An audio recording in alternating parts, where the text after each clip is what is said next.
గడిచిన వారము మరి మా కుటుంబంలో ఆల్రెడీ సంఘానికిలో కొంతమందికి తెలుసు, తెలియని వారు ఎవరైనా ఉన్నట్లయితే మా మేనమామ సత్యాల ఆనందం గారి కుమారుడు సత్యాల సత్యంబాబు గారి యొక్క భార్య రూతమ్మ గారు ప్రభునందు నిద్రించడం జరిగింది. గత వారం 4వ తారీఖున. మరి ఆమెకు గడిచిన 2-3 సంవత్సరాలుగా కొంత అనారోగ్య పరిస్థితులు ఉన్నప్పటికీ కూడా మరి ఉద్యోగం కూడా కొన్నిసార్లు సెలవు పెట్టేసుకొని మరి ఎక్కువ హాస్పిటల్స్లో ట్రీట్మెంట్ తీసుకుంటూ వచ్చింది. హార్ట్ ప్రాబ్లం కూడా గడిచినటువంటి 15 సంవత్సరాలుగా ఆమెకు ఉన్నది. అలాగే రీసెంట్గా కిడ్నీ ప్రాబ్లము, మరి లాస్ట్ వీక్లో కొంత కాలు ఆపరేషన్ కూడా జరిగింది. అలాగే మరి యూరిన్ రాకపోవటం జరిగింది. ఒక 2-3 రోజులుగా యూరిన్ కంప్లీట్గా స్టాప్ అయిపోయింది. మరి కొంత డిలే కూడా జరిగింది. వారి తరపు నుంచి కూడా హాస్పిటల్కు వెంటనే వెళ్ళలేదు. హాస్పిటల్కి తీసుకెళ్ళిన తర్వాత కూడా మరి ఆ క్యాటరాక్ట్ వేసినప్పటికీ కూడా యూరిన్ రాలేదు. డయాలసిస్ చేయాలని చెప్పి డాక్టర్లు తెలియచేశారు. తర్వాత చివరి వరకు కూడా మాట మాత్రము తగ్గలేదు, మాట్లాడుతూనే ఉన్నది. నన్ను హాస్పిటల్కి తీసుకొని వెళ్ళొద్దు, నన్ను ఇక్కడే ఉంచండి, చీరాలలోనే, నన్ను గుంటూరు తీసుకొని వెళ్ళొద్దు, ఇక్కడైతే మీరందరూ నా మధ్య ఉంటారు, మీ మధ్యలోనే నేను ఉండాలి అని చెప్పేసి చెప్పటం కూడా జరిగిందంట. మరి నాకు కూడా అంతకు మునుపు 2 వారాల నుంచి ఎన్నడూ లేనిది మా మేనమామ అలాగే రూతమ్మ గారు ఇద్దరు కూడా కల్లోకి వస్తూ ఉన్నారు. నేనేమో ఇంట్లో మమ్మీతో అంటా ఉన్నాను, ఎందుకనో ఇద్దరు కల్లోకి వస్తున్నారు, నేను వెళ్ళాలని నాకు తలంపు కలుగుతూ ఉంది, మరి ఒక 2 రోజులు వేటపాలెం వెళ్ళేసి వస్తాను అని చెప్పేసి ఇంట్లో నేను చెప్పటం జరిగింది. కానీ వాతావరణ పరిస్థితులు, ఈ రోడ్లు, అక్కడక్కడ సరిగ్గా మార్గాలు కూడా లేకపోవటం అనేది గమనించి కొంచెం నేను కూడా వెనకంజ వేయటం జరిగింది. అప్పుడే వద్దులే చూద్దాము అనేసి అనుకుంటా ఉన్నాను. మరలా 2వసారి మరలా కల్లోకి రావటం జరిగింది మా అత్తమ్మ. మరలా ఇక నేను ఉండబట్టలేక ఫోన్ చేశాను. ఫోన్ చేసి, అత్తమ్మ ఎందుకన్నో కల్లోకి వస్తున్నావు అత్తమ్మ, మరి గడిచిన 2-3 రోజుల నుంచి అని అంటే, మరి అంతగా కల్లోకి వస్తే రండి నాయన, ఒకసారి అందరు రండి, అమ్మాయిని పిల్లలను తీసుకొని వచ్చి వెళ్ళండి, చూసినట్లుగా కూడా ఉంటుందని చెప్పేసి నేను ఫోన్లో మాట్లాడటం జరిగింది. మరి అంతలోకే ఈ వార్త ఉదయం 3 గంటలకే ప్రాణం పోయిందని నాకు సమాచారం వచ్చింది. మరి నేను ఎవరు రాగలరు నాతో పాటు తోడుగా అని చెప్పేసి నేను తలంచి కొంతమంది బిడ్డలకు నేను ఫోన్ చేయడం జరిగింది. మరి అంత సడన్గా నేను చెప్పినా కానీ, నాతో రావాలన్నా కానీ మీకు కూడా వీలు పడదు. మరలా 1 గంట సేపుకి సమాచారం ఏంటంటే, మరలా హార్ట్ పంపింగ్ జరుగుతుంది, ప్రాణం పోయినట్టుగా లేదు అని చెప్పేసి మరలా సమాచారం తెలిసింది. సరే, నేను కూడా ఉదయకాలాన్ని బయలుదేరటం ఎందుకని చెప్పేసి ఆగాను. ఇక మధ్యాహ్నానికి ఇక సమాచారం మరి డౌట్ అనే చెప్పటం జరిగింది డాక్టర్లు కూడా. మరి ఇక సాయంకాలం 4 గంటలకి వెంటిలేటర్ తీసేస్తాము, ఆల్రెడీ బ్రెయిన్ కూడా డెడ్ అయిపోయింది, ఆ వెంటిలేటర్ మీద హార్ట్ పంపింగ్ అనేది జరుగుతుంది అని చెప్పి తెలియచేశారు. మరి నేను ఇక వెంటనే 2 గంటలకు బయలుదేరి వెళ్ళిపోయాను ఇక్కడి నుంచి. అక్కడ మరి రాత్రి 9:42 మరి ప్రభునందు నిద్రించడం జరిగింది మా అత్తమ్మ రూతమ్మ గారు. వెంటిలేటర్ తీసేసి వారు పార్థివ దేహాన్ని అప్పగించడం జరిగింది. ఆ నెక్స్ట్ డే గురువారం మరి దేవునికి మహిమకరంగా ప్రతి కార్యక్రమం కూడా జరిగింది. ఇక మరలా ఎలాంటి కార్యక్రమాలు లేకుండా మరి మేము ఖచ్చితంగా బ్రదరన్ సిద్ధాంతాన్ని మేము ఫాలో అవుతాం కనుక మరి మేము కూడా డాడీకి అట్లానే చేశాము. మా కుటుంబ సభ్యులు ఎవరు చనిపోయినా అలాగే చేస్తాం మేము. అదే రోజున అన్ని కార్యక్రమాలు ముగించేయటం జరిగింది. అనేక మంది అనేక ప్రాంతాల నుండి వచ్చారు, సమాధి కార్యక్రమం జరిగింది. మరలా నేను మీ అందరి ప్రార్థనలను బట్టి అదే సాయంత్రం బయలుదేరి 4 గంటలకు బయలుదేరాను. అక్కడి నుంచి 9 గంటలకల్లా ఇక్కడికి రావటం జరిగింది. కనుక ఆ కుటుంబం కొరకు, సత్యం బాబు కొరకు వారి యొక్క సేవ ఎంతో ఉన్నతమైనటువంటి సేవ. వారి కుటుంబ సభ్యులు 2 కూతుర్లు, డాలీ, స్వీటీ, పెళ్ళిళ్ళు అయిపోయాయి, పిల్లలు కూడా ఉన్నారు. వారి యొక్క ఆదరణ కొరకు ప్రార్థనలో జ్ఞాపకం ఉంచుకోనండి. మంచిది. మన వాక్యానికి అనుగుణంగా కొన్ని విషయాలను ఈ మధ్యాహ్న కాలపు సమయంలో మనం ధ్యానం చేసుకుందాము.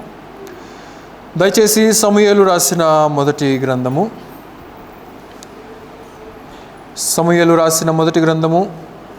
3వ అధ్యాయము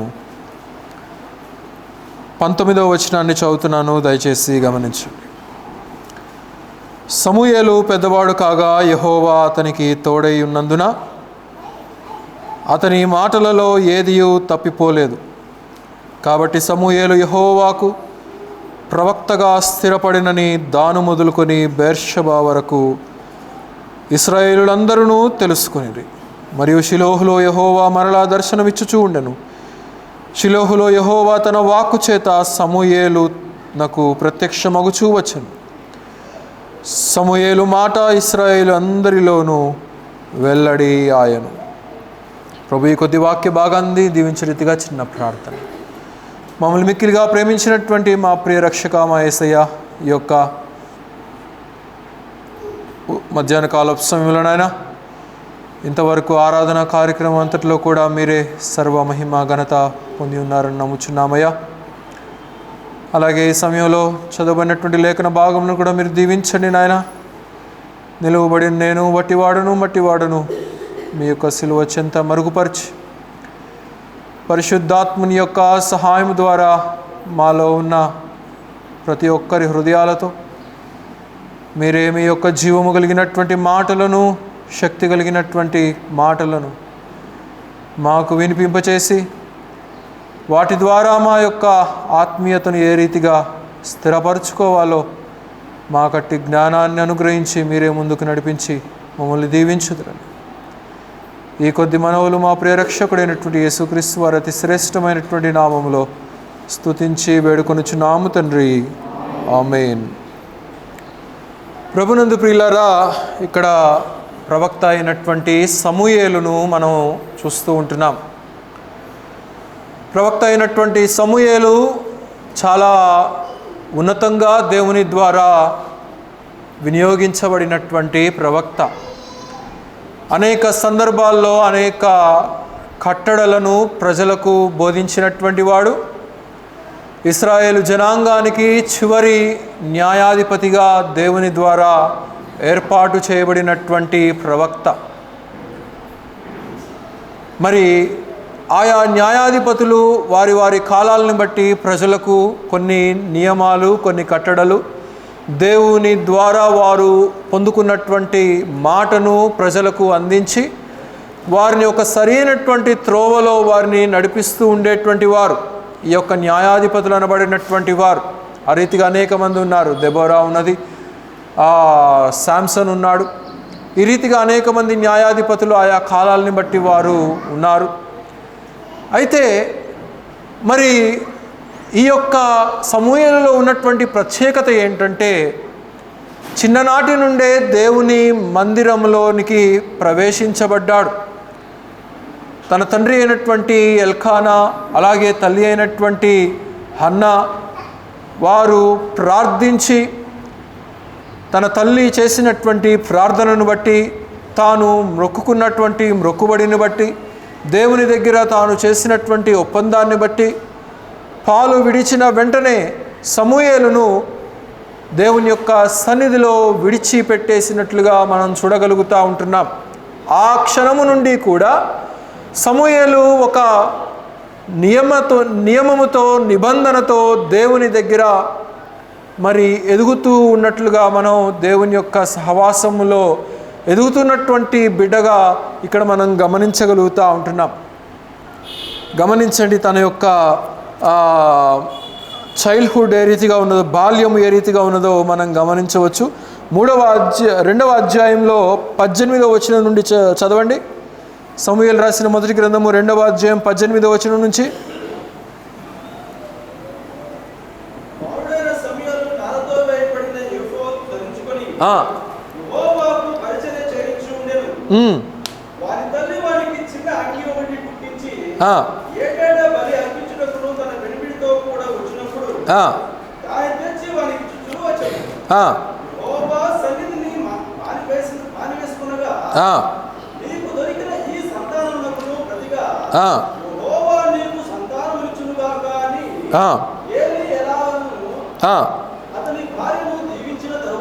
దీవించిన తరువాత వారింటికి వెళ్ళిరి.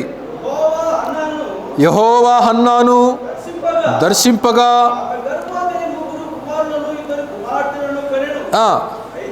అయితే బాలుడైన సమూయేలు యెహోవా సన్నిధిని ఉండి ఎదుగుచూ ఉండెను. 26వ వచనం కూడా చదవండి.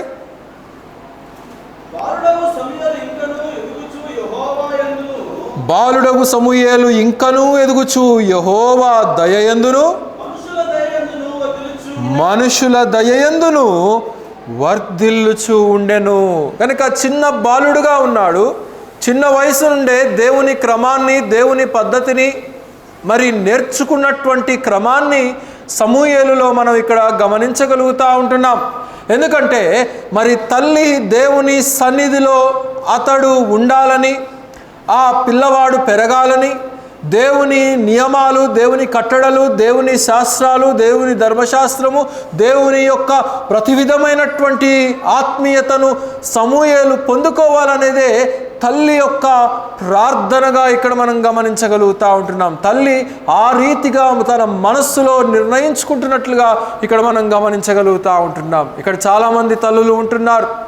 మీరు మీ యొక్క పిల్లలను ఆ చిన్న వయసులో నుండే ఆ యొక్క క్రమమైనటువంటి అలవాటును, దైవిక నియమమును, ఇక్కడ బాలుడైనటువంటి సమూయేలు ఏ రీతిగా ఉన్నాడంట, ఎదుగుచూ ఉంటున్నాడంట. అయితే యెహోవా దయయందును మనుషుల దయయందును ఈ బాలుడు వర్ధిల్లుచుంటున్నట్లుగా మనం చూడగలుగుతూ ఉంటున్నాం. కనుక తల్లిదండ్రులైనటువంటి వారు పిల్లలను ఆ రీతిగా ఆ క్రమములో పెంచవలసినటువంటి వారు. అప్పుడు ఏమవుతుందంటే దేవునితో ఒక నిబంధన, దేవునితో ఒక సహవాసము, దేవునితో ఒక ఐక్యత ఆ వ్యక్తికి కలగటానికి మరి ఉన్నది. అయితే ఈయన యొక్క జీవితం అంతా కూడా మనం ధ్యానించడానికి సమయం లేదు, కానీ ఒక 3 విషయాలను ఈ మధ్యాహ్న కాలపు సమయంలో నేను చెప్పి ముగించాలని ఇష్టపడతా ఉంటున్నాను. మొదటి సమూయేలు గ్రంథంలోనే 3వ అధ్యాయంలోనే 19వ వచనం మనం ఇలా చదువుకున్నాం కదా. ఇక్కడ మనం చదువుకున్న అంశంలో 3:19 సమూయేలు పెద్దవాడు కాగా యెహోవా అతనికి తోడై ఉన్నందున అతని మాటలలో ఏదియూ తప్పిపోలేదు. కనుక సమూయేలు ప్రవక్తగా అయ్యాడు. ఇప్పుడు బాలుడైనటువంటి సమూయేలు కాదు, ఇప్పుడు ప్రవక్తగా ఎదిగినటువంటి సమూయేలును మనం చూస్తూ ఉంటున్నాం. అయితే ప్రవక్తగా ఉన్నటువంటి సమూయేలు ప్రతి మాట కూడా దేవుని నియమం ప్రకారంగానే పలికాడు గనుక, దేవుని యొక్క ఇష్టపూర్వకంగానే జీవించాడు గనుక, దేవునికి ఎలాంటి మరి అవిధేయతకరమైనటువంటి విధానాన్ని తన జీవితంలో కనపరచలేదు కనుక ఇక్కడ మనం చూస్తూ ఉంటున్నాము, అతని మాటలలో ఏదియూ తప్పిపోలేదు అని మనం చూస్తూ ఉంటున్నాం. సమూయేలు మాట్లాడినటువంటి మాటను బట్టి ఏది తప్పిపోలేదంట. అంటే సమూయేలు పలికినటువంటి మాట ప్రతిదీ కూడా నెరవేర్చబడింది. దేవుడు దానిని నెరవేర్చాడు. దేవుడు చెప్పినటువంటి మాటను సమూయేలు చెప్పడం కాదు, కానీ సమూయేలు చెప్పినటువంటి మాటనే దేవుడు దానిని స్థిరపరిచినట్లుగా ఇక్కడ మనం గమనించగలుగుతూ ఉంటున్నాం. మనం నిత్యం అనేకమైనటువంటి మాటలు మాట్లాడుతూ ఉంటాం, అనేకమైనటువంటి పలుకులను మనం పలుకుతూ ఉంటాం. ఆత్మీయంగా కూడా అనేకమైనటువంటి మాటలను, ఓదార్చేటువంటి మాటలను, మరి కనికరించేటువంటి మాటలను, మరి అనేక సందర్భాలు అనేక రకాలైనటువంటి మాటలను మనము మాట్లాడుతూ ఉంటాం. విశ్వాసులంగా కావచ్చు, సేవకునిగా నేను కావచ్చు. అయితే మనం మాట్లాడేటువంటి మాటలను దేవుడు స్థిరపరుస్తున్నాడా? దేవుడు తప్పిపోకుండా దానిని నెరవేరుస్తున్నాడా అనేది మనల్ని మనం ఇక్కడ ప్రశ్నించుకోవాల్సినటువంటి అంశం ప్రియులారా. అయితే ఆ మాటలలో దేవుని శక్తి దాగి ఉన్నది కనుక ఆ మాటలు తప్పిపోయినవి కావు అనేది మనం ఇక్కడ గమనించాలి. లూకాసు వార్త త్రిప్పండి. లూకాసు వార్త ఆఖరి అధ్యాయము 32వ వచనం చదవండి. లూకాసు వార్త ఆఖరి అధ్యాయం 24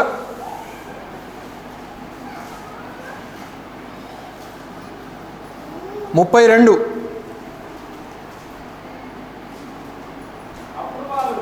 అప్పుడు వారు ఆయన త్రోవలో మనతో మాట్లాడుచు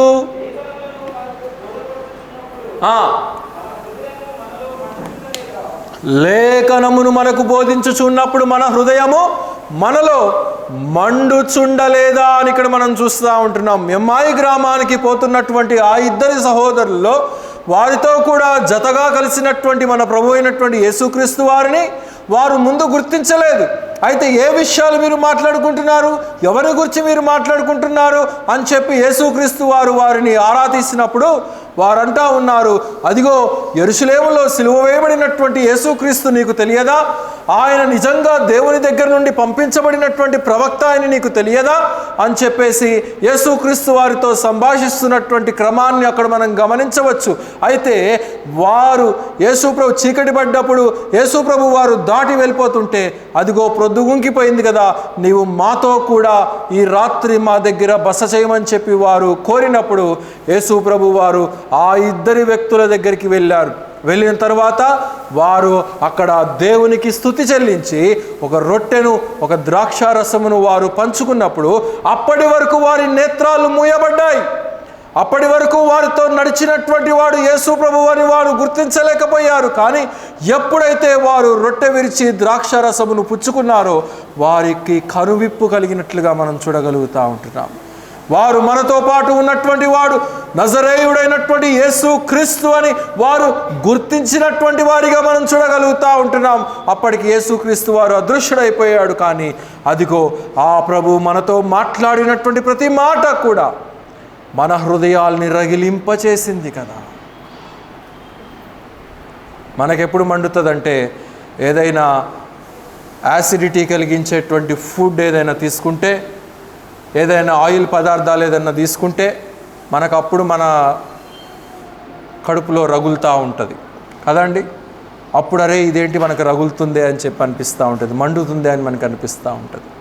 కానీ ఇక్కడ ఆత్మీయమైనటువంటి మంటను గురించి మాట్లాడుతూ ఉంటున్నాడు. దేవుని యొక్క మాట ద్వారా ప్రతి విశ్వాసి కూడా వెలిగించబడతాడు, రగిలించబడతాడు, ఆయన యొక్క నియమములో నడిపించబడతాడు అనేది మనం ఇక్కడ గమనించాలి ప్రియులారా. సమూయేలు ఆ రీతిగా ఉంటున్నట్లుగా మనం చూడగలుగుతూ ఉంటున్నాం. దేవుని యొక్క మాటలను నెరవేర్చినటువంటి ప్రవక్తగా మనం ఇక్కడ గమనించగలుగుతూ ఉంటున్నాం. సహజంగా కొంతమంది చాలా ఎక్కువగా మాట్లాడుతూ ఉంటారు, కొంతమంది చాలా తక్కువగా మాట్లాడుతూ ఉంటారు. అయితే ఈ ఎక్కువగా మాట్లాడేటువంటి వారిని గురించి అమెరికాలో ఉన్నటువంటి ఒక శాస్త్రవేత్తలు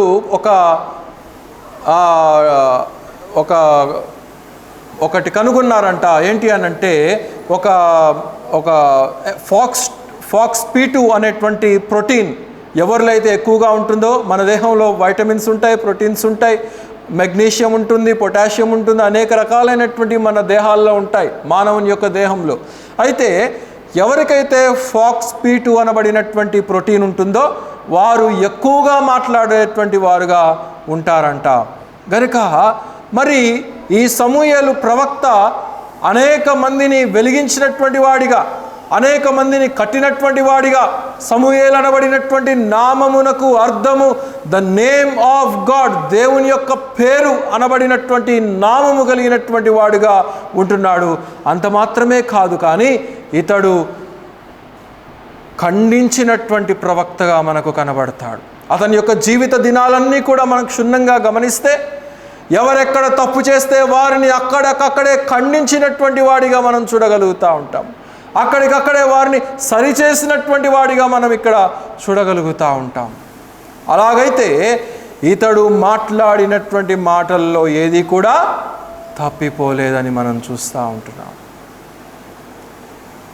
ఆ రీతిగా బైబిల్ గ్రంథంలో అనేక మంది ఉంటున్నారు. యెహోషువ మనం చూసినట్లయితే యెహోషువ ప్రార్థన చేస్తూ డైరెక్ట్గా సూర్య చంద్రుల్ని ఆజ్ఞాపించేశాడు. సూర్యుడా నువ్వు అక్కడ నిలిచిపో అని చెప్పాడు. And God performed as Joshua spoke to him. యెహోషువ పలికిన రీతిగా దేవుడు చేసినట్లుగా మనం అక్కడ చూడగలుగుతూ ఉంటాం. కనుక వారు ఆ రీతిగా పలకగలిగారు అనంటే, వారు పలికినటువంటి మాటలను దేవుడు స్థిరపరిచాడు అనంటే, దానిని ఆ రీతిగా చేశాడు అనంటే, వారు జీవించినటువంటి జీవిత విధానము ఎంతో ఉన్నతమైనటువంటిది. మన విశ్వాసము కంటే వారి యొక్క విశ్వాసము ఉన్నతమైనటువంటిది. మన జీవితాల కంటే వారి జీవితాలు ఎంతో ఉన్నతమైనటువంటివి. మన చూపు కంటే, మన నడవడిక కంటే దేవునితో వారు కలిగి ఉన్నటువంటి సంబంధ బాంధవ్యము ఎంతో లోతైనటువంటిది. గనకనే వారు చెప్పినట్లుగా దేవుడు చేశాను అనేటువంటి మాటలు మనం చూస్తూ ఉంటాం. ఏలియా ప్రవక్త కూడా ఆ రీతిగానే కనబడతాడు మనకి. అతడు ప్రార్థన చేస్తేనే మరలా వర్షం పడింది తప్ప ఇక మరెవ్వరూ ప్రార్థన చేసినా కానీ వర్షం పడలేదు. అంటే ఏలియాలో అంతటి శక్తిని మనం చూడగలుగుతూ ఉంటాం. ఏలియా పలికినటువంటి మాటలలో అంతటి విధానాన్ని, ఆత్మీయతను మనం గమనించవలసినటువంటి వారమై ఉంటున్నాం. అయితే మొదటిగా మనం గమనించగలిగినప్పుడు సమూయేలు మొదటి గ్రంథం 3వ అధ్యాయము మొదటి నుంచి చదవండి. సమూయేలు రాసిన మొదటి గ్రంథం 3వ అధ్యాయం మొదటి నుంచి.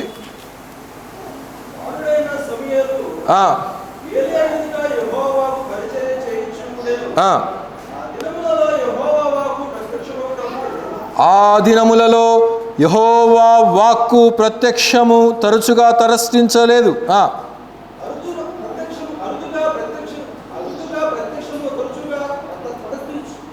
తటస్థించలేదు.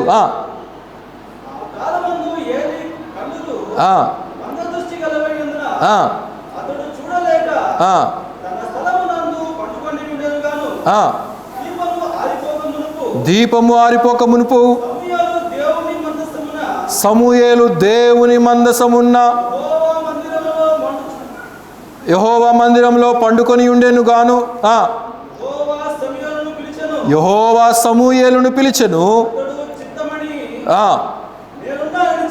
నేనున్నానని చెప్పి ఏలీ దగ్గరకు. చాలండి. కనుక అక్కడ సమూయేలు బాలుడుగా ఉన్నప్పుడు దేవుని మందసము ఎక్కడైతే ఉన్నదో, ద ఆర్క్ ఆఫ్ గాడ్ ఎక్కడైతే ఉన్నదో, ఆర్క్ ఆఫ్ కవనెంట్ నిబంధన మందసము ఎక్కడైతే ఉన్నదో అక్కడ పండుకున్నాడు. అంటే దేవుని సహవాసములో అతడు ఉన్నాడు, దేవుని సన్నిధిలో అతడు ఉన్నాడు. బాలుడుగా ఉన్నాడు కానీ దేవుని యొక్క సహవాసానికి ఎంతో సామీప్యతను మనం అతడు అనుభవిస్తుంటున్నట్లుగా మనం చూడగలుగుతూ ఉంటున్నాం.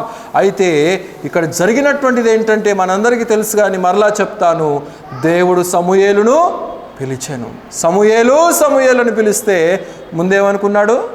ఏలీ తాత పిలుస్తున్నాడేమో, వెళ్దాము అని చెప్పేసి అనుకున్నాడు. వెళ్ళాడు. తాత పిలిచావా అన్నాడు. లేదురా నేను పిలవలేదు అన్నాడు. వెళ్ళి పడుకున్నాడు.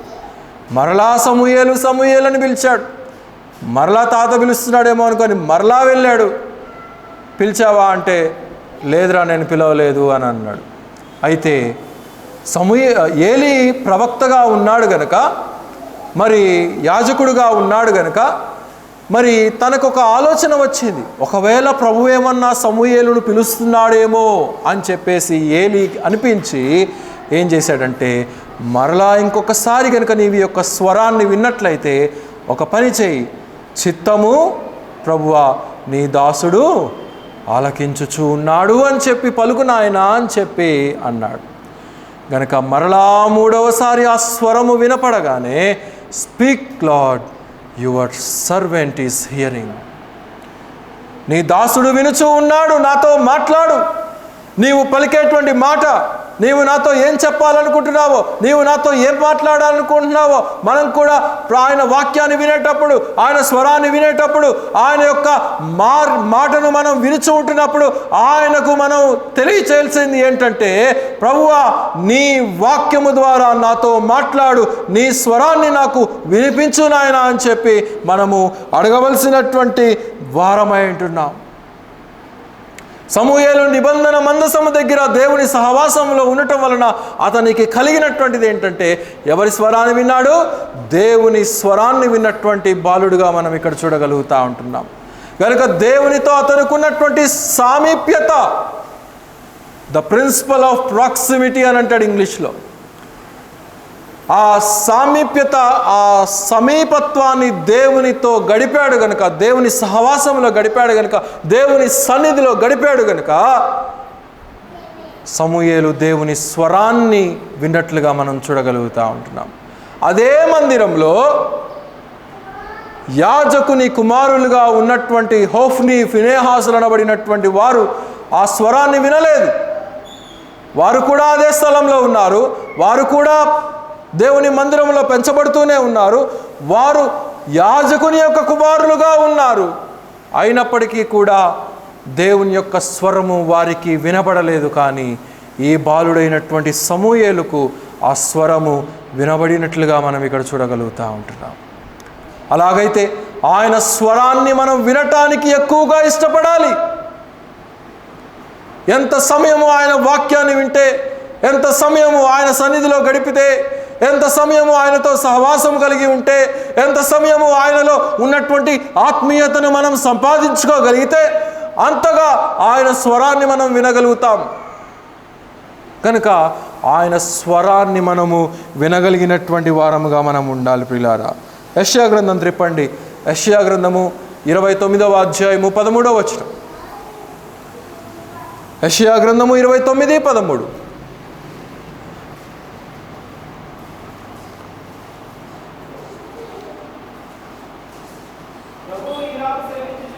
ప్రభువు ఇలాగున సెలవిచ్చుచూ ఉన్నాడు,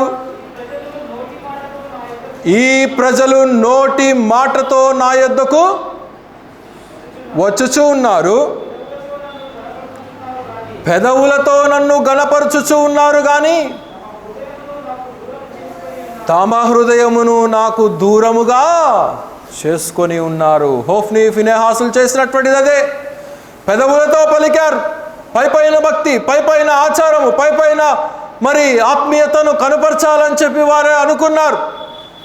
they lived a secular life, but they did not live a spiritual life. Every believer must have a strong magnitude relation with God. దేవునితో ఒక అంటుకట్టబడినటువంటి సంబంధ బాంధవ్యము ప్రతి విశ్వాసిగా మనం కలిగి ఉండవలసినటువంటి వారమైంటున్నాం.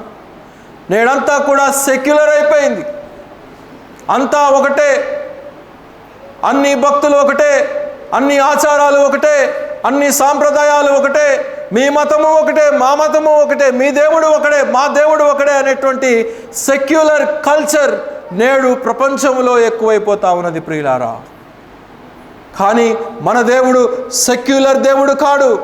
మన దేవుడు ఒక్కడే ఒక్కడు, జీవము కలిగినటువంటి యేసు క్రీస్తు వారు. ఆయన నిజమైనటువంటి దేవుడు.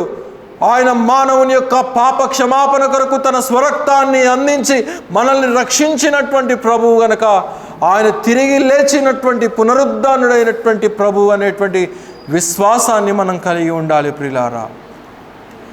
అలాగైతే దేవుని స్వరము మనకు ఎప్పుడు వినపడుతుందా అని చెప్పి మనము వేగిరపడాలి. అలాగూ వేగిరపడాలి అని అంటే సమూయేలు ఎక్కడ ఉన్నాడంటే దేవుని మందిరంలో ఉన్నాడు. దేవుని మందసము దగ్గర పెంచబడ్డాడు. దేవుని యొక్క నియమములో దాచిపెట్టబడ్డాడు.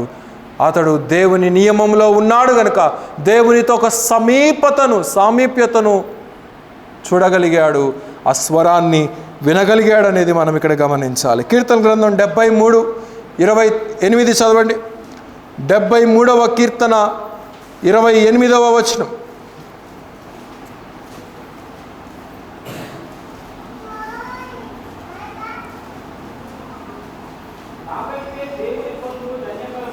నాకైతే దేవుని పొందు ధన్యకరము.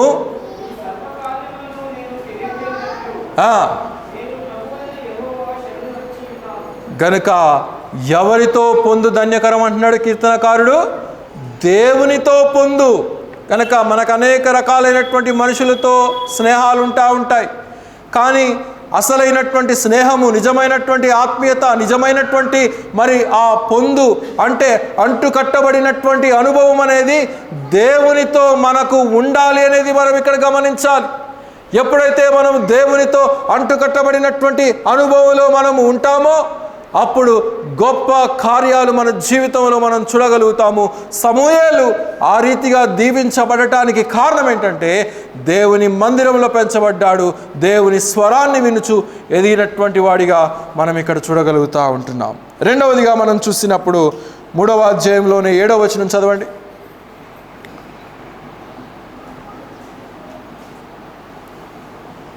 సమూయేలు అప్పటికి యెహోవాను ఎరుగక ఉండెను. యెహోవా వాక్కు అతనికి ఇంకా ప్రత్యక్షము కాలేదు. యెహోవా 3వ మారు సమూయేలును పిలువగా అతడు లేచి ఏలీ దగ్గరకు పోయి, చిత్తము నీవు నన్ను పిలిచితివే, ఇదిగో వచ్చి తిననగా ఏలీ యెహోవా బాలుని పిలిచినని గ్రహించి, నీవు పోయి పండుకొనుము, ఎవరైనా నన్ను పిలిచినట్ల యెహోవా నీ దాసుడైన ఆలకించున్నాడని ఆజ్ఞయిమ్మని చెప్పవను సమూయేలుతో అనగా, సమూయేలు పోయి ఆ స్థలమందు పండుకొని ఉండను. మరలా 10వ వచనంలో సమూయేలు సమూయేలు అని పిలువగా సమూయేలు నీ దాసుడు ఆలకించుచు ఉన్నాడు, ఆజ్ఞయిమ్మని అనెను. అంతటా యెహోవా సమూయేలుతో ఈలాగునా సెలవిచ్చుచూ ఉండెను. The principle of familiarity.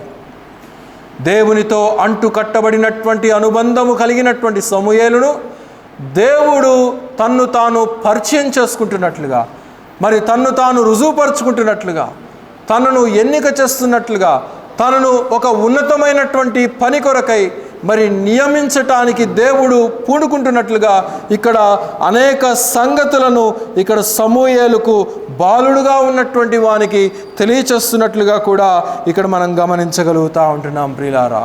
కనుక దేవుని స్వరము చాలా ఉన్నతమైనటువంటిది, చాలా గొప్పది. 29వ కీర్తన అంతటా కూడా అంటాడు, ఆ కీర్తన అంతా కూడా దేవుని యొక్క స్వరాన్ని గురించి మాట్లాడుతాడు. దేవుని స్వరము ఎంత ప్రభావం కలిగినదో, దేవుని స్వరము దేవదార వృక్షములు మరి విరిచినట్లుగా, దేవుని యొక్క స్వరము ఆకాశ మండలము మరి ఆ మేఘముల ఉరుముల కంటే కూడా ఉన్నతమైనటువంటి స్వరముగా, ఆ స్వరముకున్నటువంటి శక్తి, ఆ స్వరముకున్నటువంటి ప్రభావము, ఆ స్వరములో ఉన్నటువంటి దేవుని యొక్క ఉన్నతమైనటువంటి వ్యక్తిత్వాన్ని అక్కడ కీర్తనకారుడు మాట్లాడుతూ ఉంటాడు ప్రియులారా. అలాగైతే అనునిత్యము మనకు ఆ స్వరము వినబడుతూనే ఉంటుంది.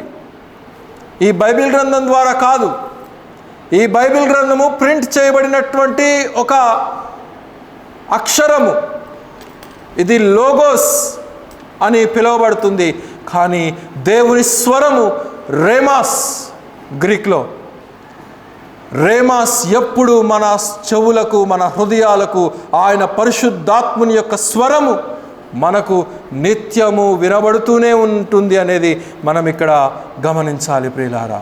కనుక మనం దేనికి కొరకు ఎక్కువగా ఇష్టపడాలి అంటే లోగోస్ కొరకు కాదు, రేమాస్ కొరకు మనం ఎక్కువగా ఇష్టపడాలి. దేవుని యొక్క స్వరము, దేవుని యొక్క పిలుపు, దేవుని యొక్క నడిపింపు, దేవుని యొక్క ఆదరణ, దేవుని యొక్క శక్తి ఆయన మాట ద్వారా మన జీవితాలకు కలుగుతుందనేది మనం ఇక్కడ గమనించాల్సినటువంటి విషయం. 3వ విషయం మనం గమనించినట్లయితే ద ప్రిన్సిపల్ ఆఫ్ కంటిన్యూటీ. సమూయేలు ప్రవక్త ఇక్కడ 3వ అధ్యాయం 19వ వచనంలో అతడు చెప్పినటువంటి మాట ఏది కూడా తప్పిపోకుండా ఉన్నది అనంటే దేవునితో తనకున్నటువంటి బాంధవ్యాన్ని అతడు స్థిరపరుచుకున్నాడు, కంటిన్యూగా కాపాడుకున్నాడు. అతడు ఎన్నడూ కూడా విస్మరించినటువంటి వాడు కాడు. అతడు ఎన్నడూ కూడా ఆ దేవుని యొక్క మార్గము నుండి తప్పిపోయినటువంటి వాడు కాడు. సమూయేలు ప్రవక్తగా అనేక మందిని దేవుని యొక్క మరి సహవాసానికి తెచ్చినటువంటి వాడు, దేవుని యొక్క క్రమంలో పెట్టినటువంటి వాడు, అలాగే క్రమంగా లేనటువంటి వారికి హెచ్చరించినటువంటి వాడిగా మనం చూడగలుగుతూ ఉంటున్నాం. ఎందుకంటే అతడు ఒక క్రమాన్ని అలవాటు చేసుకున్నాడు. మనకుందా క్రమము? మనకుందా అలాంటి వెంబడింపు? మనకుందా అలాంటి సామీప్యత కలిగినటువంటి అనుభవము అనేది మనం ఇక్కడ గమనించాలి ప్రియులారా.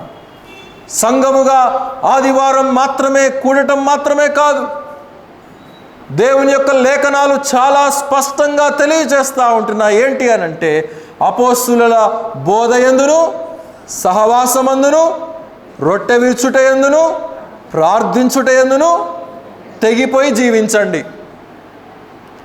నేడు విశ్వాసులు, నేడు సంఘాలు పాటిస్తున్నటువంటి క్రమము అదే. ఒక్క రొట్టె విరుచడం ఉంటే చాలు, ఇక మిగిలింది మాకు అక్కర్లేదు. అపోస్తుల బోధ, బైబిల్ క్లాస్ మాకు అవసరం లేదు. సహవాసం, కుటుంబ ప్రార్థనలు మాకు అవసరం లేదు.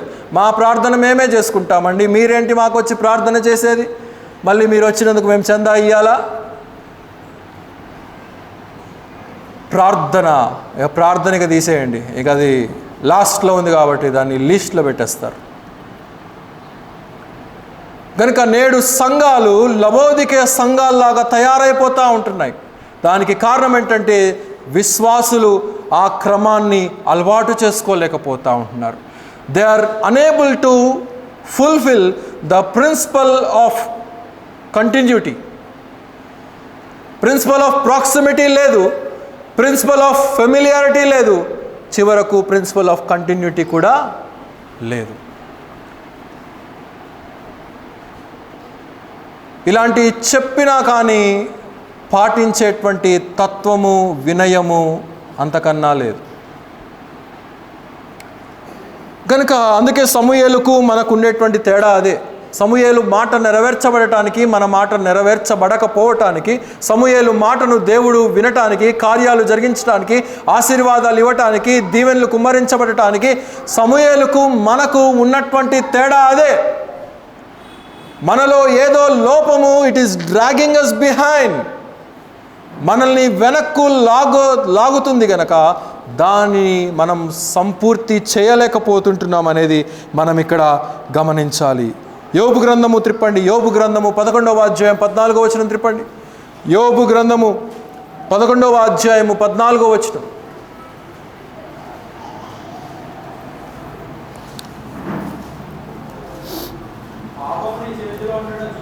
పాపము నీ చేతిలో ఉండట చూచి నీవు దానిని విడిచిన ఎడల నీ గుడారములో నుండి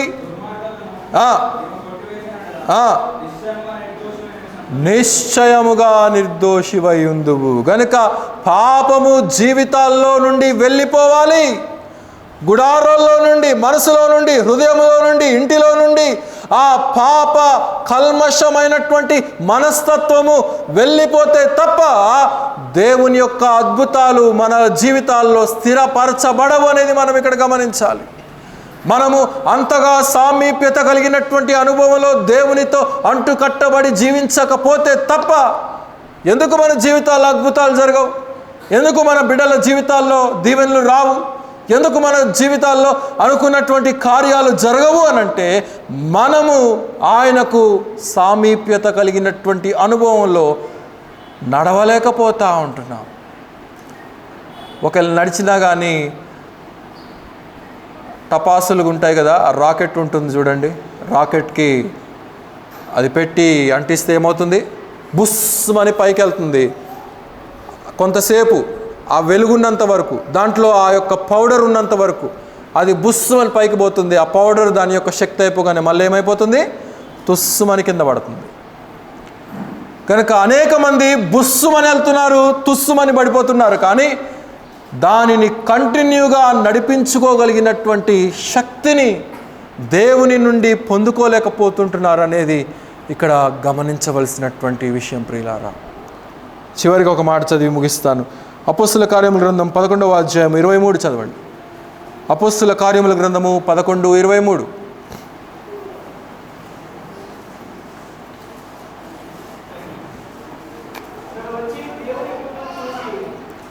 దేవుని కృపను చూడుడి, సంతోషించి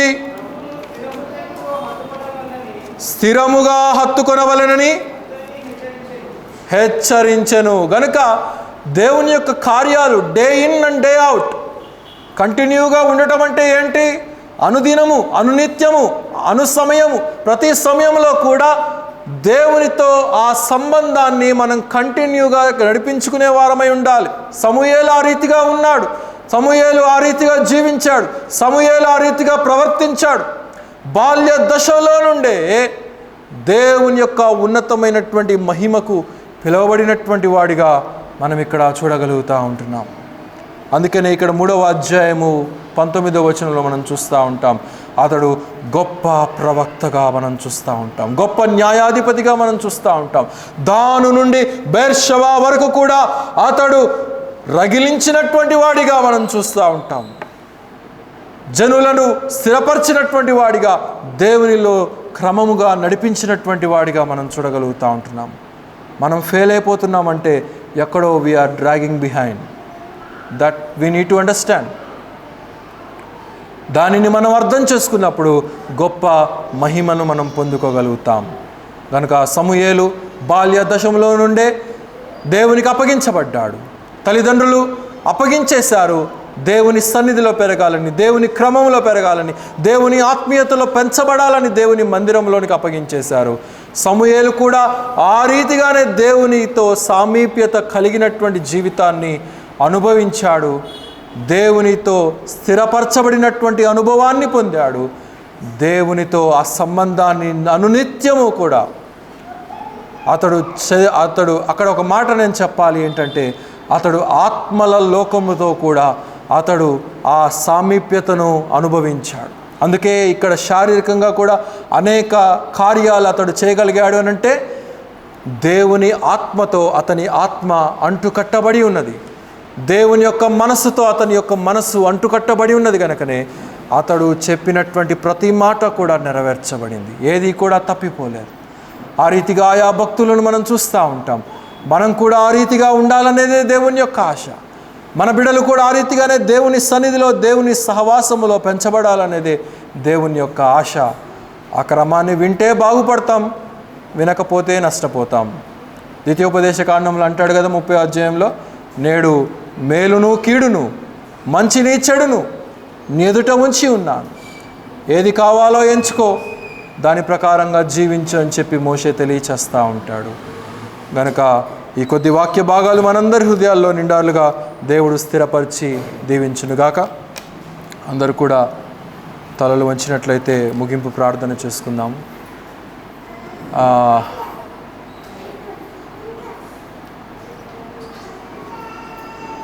పిల్లల యొక్క బర్త్డే ఉన్నట్టుంది. 2 ట్విన్స్, కిరణ్ యొక్క కుమారుడు కుమార్తె, మరి లాసన్ అలాగే కేట్లిన్, ఇద్దరు కూడా ముందుకు రండి అమ్మా. ఎవరో ఒకరు ఎత్తుకొని రండి, లేదా ఇద్దరు రండి.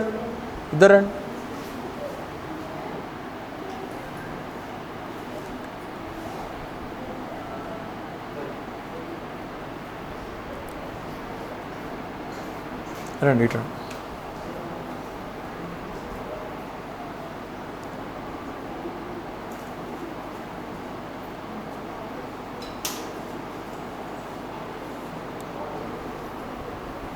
come on. ఎన్ని ఇయర్స్ అయింది? 3 years కంప్లీటా? ఓకే. ప్రభు మరి బిడ్డలిద్దరిని కూడా గడిచినటువంటి 3 సంవత్సరాలు మరి కాపాడాడు. అనారోగ్యంలో, ఆరోగ్యంలో. వీడు తుంటరు ఎక్కువ, దెబ్బలు తగిలించుకుంటూ ఉంటాడు. పోయినసారి చెయ్యరగొట్టుకున్నాడు. అయినా కానీ దేవుని యొక్క కాపుదల బిడ్డలకు తోడుగా ఉంది. ప్రార్థన చేసుకుందాం. మమ్మల్ని మిక్కిలిగా ప్రేమించినటువంటి మా ప్రియ రక్షక, మా యేసయ్య, ఈ యొక్క మధ్యాహ్న కాలపు సమయంలోనైనా మా వినికిడిలో చదవబడినటువంటి లేఖన భాగంలో మీరు దీవించారయ్యా. అందుని బట్టి ఎంతగానో స్తుతించుచూ ఉంటున్నాం.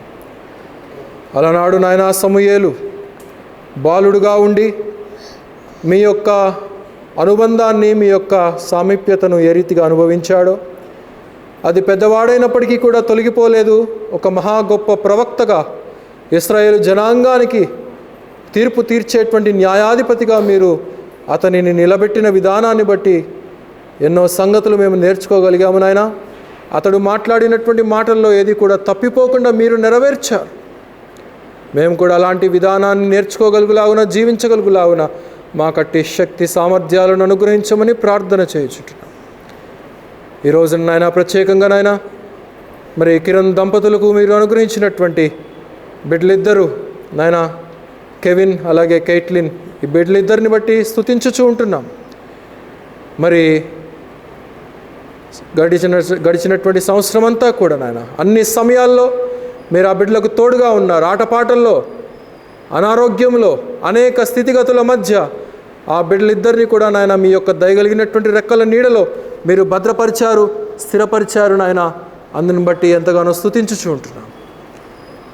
ఈ నూతన సంవత్సరమును నాయన ఆ బిడ్డలకు దయా కిరీటముగా మీరు ధరింపచేసి నాయన మీరు ఈ యొక్క హ్యాపీ బర్త్డేను జరుపుకునేటువంటి కృపనిచ్చారయ్యా. అందుని బట్టి ఎంతగానో స్తుతించుచూ ఉంటున్నాం. ఈ సంవత్సరం అంతా కూడా ప్రతి విధమైనటువంటి నాయన మీరు వారి యొక్క పనులన్నింటిలో కూడా మీరు తోడుగా ఉండండి. మనుషుల దయ ఎందును, దేవుని యొక్క దయ ఎందును సమూయేలు ఏ రీతిగా అయితే ఎదిగాడో ఆ రీతిగానే ఈ బిడ్డలిద్దరూ కూడా నాయన మరి ఎదగగలుగునట్లుగా, అదే రీతిగా వాక్యములో పెంచబడినట్లుగా, మీ యొక్క ఆత్మీయతలో ఎదుగునట్లుగా, తగిన కాలమందు మిమ్మల్ని వారు సొంత రక్షకునిగా అంగీకరించి మిమ్మల్ని వారి యొక్క హృదయంలోనికి స్వీకరించి మరి నడిపించుకునేటువంటి కృపను అనుగ్రహించమని ప్రార్థన చేయుచుంటున్నాం. తల్లిదండ్రులు మీరు దీవించండి, వారి యొక్క పనులన్నింటిలో కూడా మీరు తోడుగా ఉండండి. రమేష్ గారిని కుటుంబాన్ని, అనిలైన కుటుంబాన్ని నిండారులుగా దీవించండి. ప్రతి విధమైనటువంటి పరిస్థితులన్నింటినీ కూడా మీ యొక్క చేతులకు అప్పగిస్తూ ఉంటున్నాం.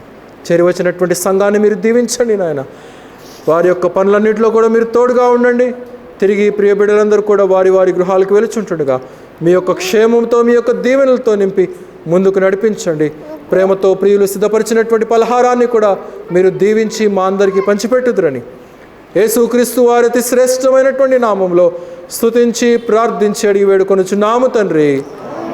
ఆమేన్. మన తండ్రి అయినటువంటి దేవుని యొక్క ప్రేమయు, మన ప్రభువును మన రక్షకుడైనటువంటి యేసుక్రీస్తు వారి యొక్క కృపయు, పరిశుద్ధాత్మని యొక్క అన్యోన్య సహవాసము సన్నిధి సర్వలోకంలో ఉన్నటువంటి పరిశుద్ధులందరితో పాటు మనకును, అలాగే ప్రత్యేకంగా ఈ బిడ్డలిద్దరికీ, కెవిన్కి, కైట్లిన్కి కూడా తోడుగా ఉండి నడిపించునుగాక. ఆమేన్. Okay, bye. బాయ్ అమ్మా, God bless you. Bye. Okay, పరిచారకులు పలహారాన్ని పంచండి. ఈ లోపల గ్రేసీ, అమ్ములు ఒక పాట తీసి పాడండి అమ్మా.